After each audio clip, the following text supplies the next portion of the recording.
Hari ni kita nak review kereta yang bawah 1 juta, iaitu kereta yang laju, iaitu kereta berwarna merah dan putih, iaitu Nissan GT-R Nismo. Ini baru supercar, ini baru kereta. Tak tahu apa best ke tak best? Stay tune.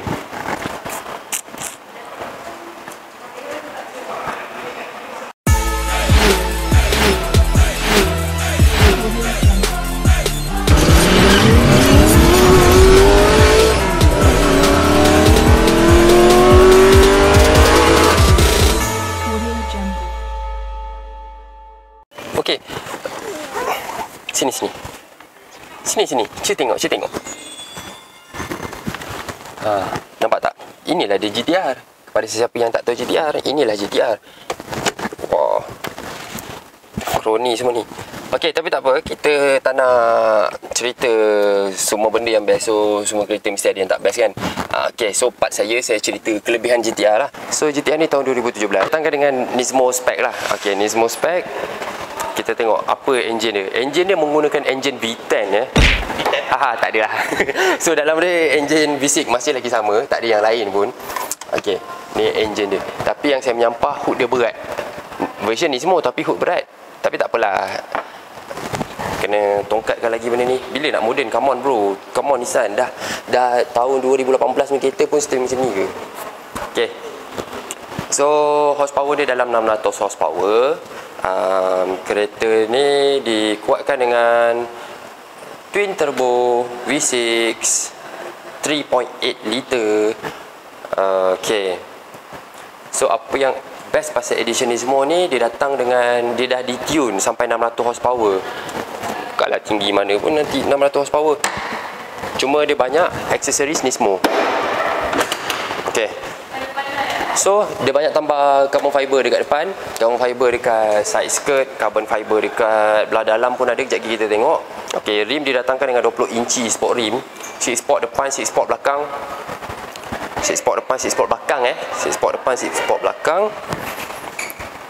4 port belakang. So dia 4-wheel drive system ataupun all-wheel drive system. Cakap kena kemas. Carbon fiber. Dia punya spoiler lain macam sikit, macam kena gigit dengan tikus. Kita tengok sikit dia punya hood. Kunci. Okay, dah buka. Oh, dah buka. Okay. So mulut dia kecil, tapi kat dalam dia luas lah. So korang boleh letak, bak kata Abang Syam boleh letak kekasih gelap korang kat dalam ni lah. Boleh umpan kat dalam ni. Carbon fiber tapi dia dah dicat dengan colour putih, so dia tak nampak carbon fiber. They keep it very low profile. Alright, so tutup balik. Nissan, kalau saya cabut lah Nissan ni. Okay, so ni original emblem Nismo. Okay, kita tengok dekat belah dalam lah. Luar boring lah, sama je, lebih kurang kan. Dah lah, ada banyak orang convert kereta macam ni. Convert pun tak habis sampai 60k. Okay, tengok dalam.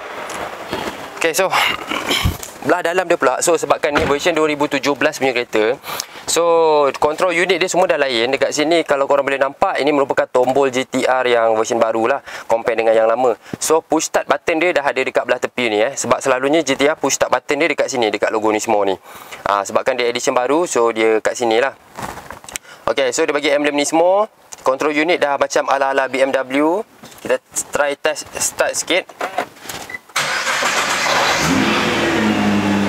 Okay, so meter dia masih lagi pakai meter biasa, bukannya digital meter Dekat dalam cuma Alcantara. Okay, dekat steering dia Alcantara. Dekat okay, dashboard dia Alcantara, which is Nissan dia dah improve dari segi version Nismo supaya dia tak crack lah dekat belah atas ni. Kalau yang soft touch macam 2008 punya, yang biasa punya, premium punya, dia akan crack lah sebab dia dah bukan Alcantara. So screen dia semakin besar compare dengan yang lama punya. Screen dia besar, wide dia touch, dia bukan touch screen, dia push screen Okay. So ni control boost semualah. Pasal control unit ni semua saya tak payah nak terangkan lebih detail. Macam biasa Nissan GT-R dia akan datang dengan 3 mode racing. Yang ni untuk track, kalau nak main track. So kalau yang ni nak main drag ataupun korang nak comfort. So bila korang nak comfort, tak adalah comfort mana pun, dia macam ni lah. So suspension dia lembut sedikit. So kalau korang nak save, tak adalah save mana pun. So korang tekanlah button save tu. So tak ada function sangat pun. Sepatutnya untuk Nismo ni tak payahlah nak save comfort semua kan. Dan nama pun Edition Racing. Okay, cup holder dekat sini, saya tak faham kenapa satu tinggi satu rendah cup holder dia. Semua Nissan GT-R macam tu. Semua bila saya cakap semua sampailah 2008. Okay, so dekat sini dia dah bagi USB charge dekat sini. 2007 punya kereta, so bagus lah. So orang tak payah nak beli benda alah, nak pergi cocok dekat tempat rokok tu semua kan. Alright, lepas tu belah belakang of course sempit. Jangan cerita lah, belah belakang dia memang sempit. Okay, dan ini seat dia, seat by Recaro guys. Seat ni datangkan dengan Recaro tu Nismo, ni Recaro. Okay, seat dia saya tunjuk sikit, nipis ringan dan nipis. Seat dia nipis tapi selesa, masih lagi selesa. Belakang carbon fiber, material carbon fiber, nak meringankan lagi kereta. Okey, belah belakang ni pula cup holder masih lagi sama. Dia bagi satu cup holder kat sini, tak perlu banyak-banyak pun. Dan seat dia sama juga, leather, seat leather macam 2008 juga. Okey, belah atas ni bagus dia Alcantara. Okey, bukan kain biasa Alcantara. Okey, harga kereta ni nak dekat sejuta, tapi tak sampai sejuta lah, dalam 800,000 macam tu lah. Tak adalah mana pun kan, okey lah kan. Untuk 800,000 dah boleh tapau GTS. So quite good lah. Ni belum tune lagi. Kalau korang tune lagi, silap dapat 1000 horsepower. Okay, not bad. Soft touch, dia bagi red stitching kat sini, jahitan warna merah yang kemas. Lepas tu dekat sini glove box dia kecil macam biasa juga, macam GT-R 2008 juga. Tapi kita nak check dekat belah sini ada tak tools dia, tempat tools. Kapet, ada kapet. Maxus GT-R datang kapet kalau beli. Okey, so ni bahagian tools dia letak kat bawah ni lah, sama juga, tak ada kelainan pun. Cuma yang lain daripada segi kosmetik, aksesoris, material kat dalam dengan horsepower je lah. Lepas tu body kit by Nismo. Kalau korang nak tanya apa beza Nismo dengan GT-R biasa, beza yang tu je, kosmetik dia je. Lepas tu dengan horsepower down tune sampai 600. Kalau yang standard pun baru 500 lebih. Dah nak sampai 600 jugalah, lebih kurang. Okay, so kita dengar sikit bunyi dia.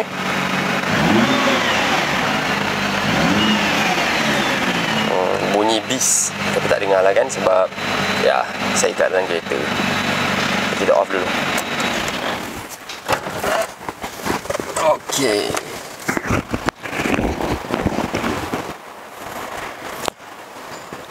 tutup.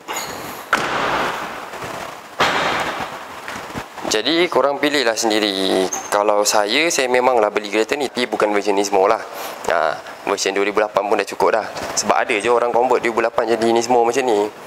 Cost dia pun agak memuas hati.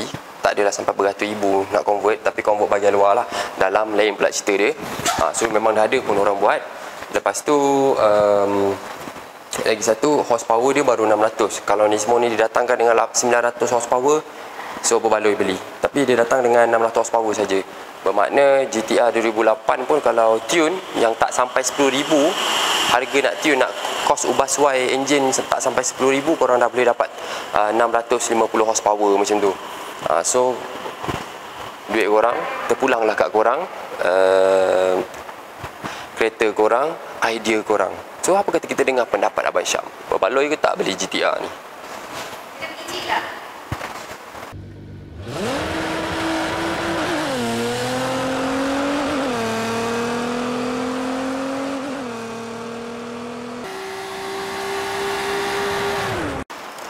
Nissan GT-R R35 Nismo Edition tahun 2017. Apakah dia kelebihan?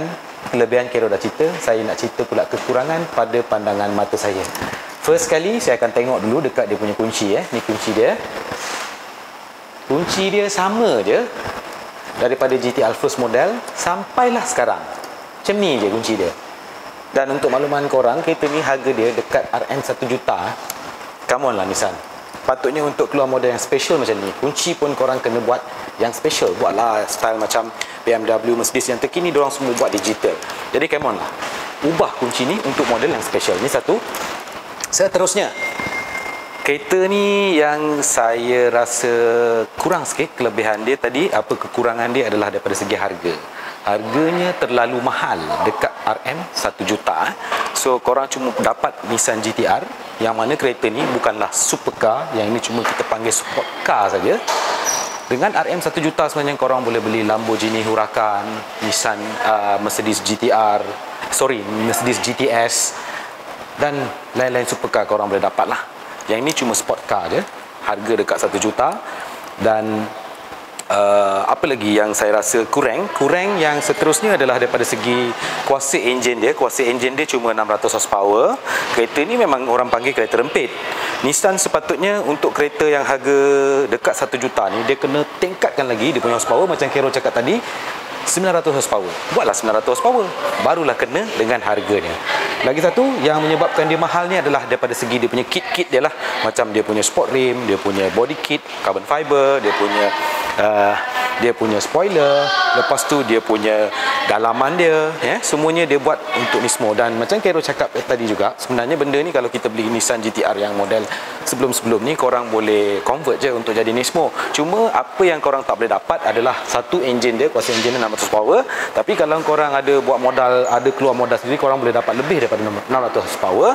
Dan seterusnya dia punya bahagian dalaman tu korang tak boleh dapat lah. Kalau korang buat, susah sikit lah nak dapat. Macam dashboard korang nak tukar, jadi leceh. Nak kena buat Alcantara dan sebagainya. Lepas tu dia punya feel untuk Nismo punya tuning tu pun korang tak dapat. Sebab yang ini memang telah dituning oleh Nismo, iaitu Nissan Motorsport yang tuning lah. Dia orang punya specialist yang tuning. Dan macam biasalah kalau Nissan GT-R, kita buka. Kereta ni merupakan kereta sport 2 pintu, yang mana dia punya ni lah, dia punya seat bahagian belakang ni, seat bahagian belakang dia sama je, dia buat juga macam ni, macam model-model yang sebelum ni. Memang agak sempit lah, agak sempit. And then dekat tengah tu ada halangan, so kita boleh bawa 2 orang aja. Itu pun orang yang kecil je. Orang yang besar dia tak boleh letak kaki, sebab dia punya kelegaan ruang kaki sangat sempit dekat situ. Maknanya kalau korang ada kawan korang yang berbadan besar, dia orang kena bersila dekat situ. Baring pun tak boleh sebab ada halangan yang tinggi dekat situ. So untuk budak-budak, anak-anak, okey lah. And then kereta ni untuk model 2017 sebenarnya kebaikan yang saya nak puji lah untuk Nissan. Untuk model 2017 saya pernah test lah untuk 2017 Dia punya stiff tu lebih tak stiff sangat berbanding dengan model yang sebelum tu. Maknanya dia lebih comfort, sebab model 2017 ke atas lebih comfort. So kalau korang nak beli Nissan GT-R, beli yang model 2017 ke atas. Lagi apa yang saya rasa kurang pada pandangan mata saya, seterusnya adalah daripada segi maintenance dia. Maintenance dia ni untuk Nissan GT-R ni, kita semua maklum sebenarnya tak murah lah. Maksudnya kalau ada part-part dia yang rosak, memang korang sedialah ribu-ribu. Contohnya macam dia punya emblem saja. Emblem contohlah kena curi, kena curi, harganya hampir RM700. Itu baru emblem. Saya tak mau cerita benda-benda yang lain lagi. Contoh macam lampu depan ni, harganya sepasang RM19,000, RM18,000.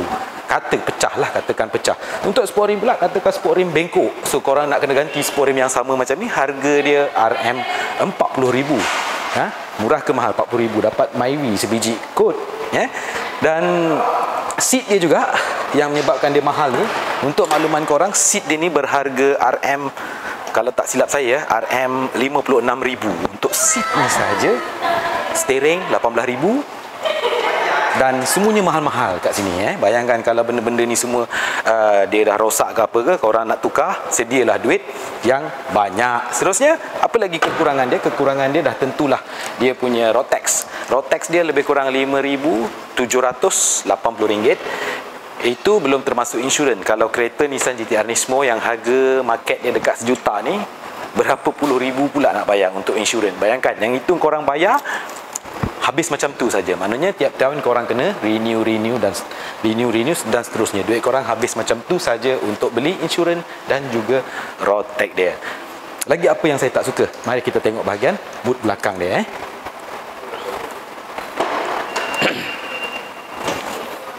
Okey, ini boot belakang dia. Tadi Khairul dah tunjukkan boot dia memang luas. Tetapi ada satu masalah dekat sini yang mungkin korang tak berapa perasan.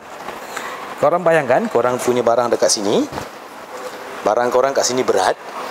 Korang kena try hard untuk angkat barang tu dan humban dekat sini. Sepatutnya ini dia kena rendahkan sikit. Tapi bila dia buat ni rendah, mungkin design dia tak jadi. Jadi ini adalah salah satu kelemahan dia yang saya rasa pada saya lah, kelemahan dia lah. And then lagi yang terakhir lah pada saya untuk kekurangan Nissan GT-R ni adalah daripada segi fuel consumption. Fuel consumption dia memang kuat. Ni kereta racing kot, dia memang kuat. Dan lagi satu, bila macam-macam benda nak difikirkan untuk Nissan GT-R ni, kebanyakan orang beli Nissan GT-R dia tak guna kereta ni hari-hari dan end up parking dekat car Porsche sahaja, last sekali buat hiasan ataupun jadi pasu bunga dekat situ. Jadi walau apa-apa pun, itu adalah pilihan masing-masing. Kami di Horsepower TV hanya menunjukkan kelebihan dan juga kekurangan sesebuah kereta.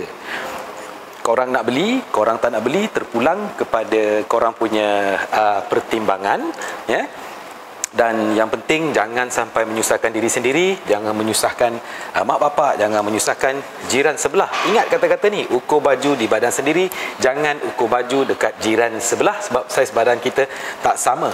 Jadi saya rasa setakat tu saja video kami berkenaan dengan Nissan GT-R R35 Nismo Edition tahun 2017 ni.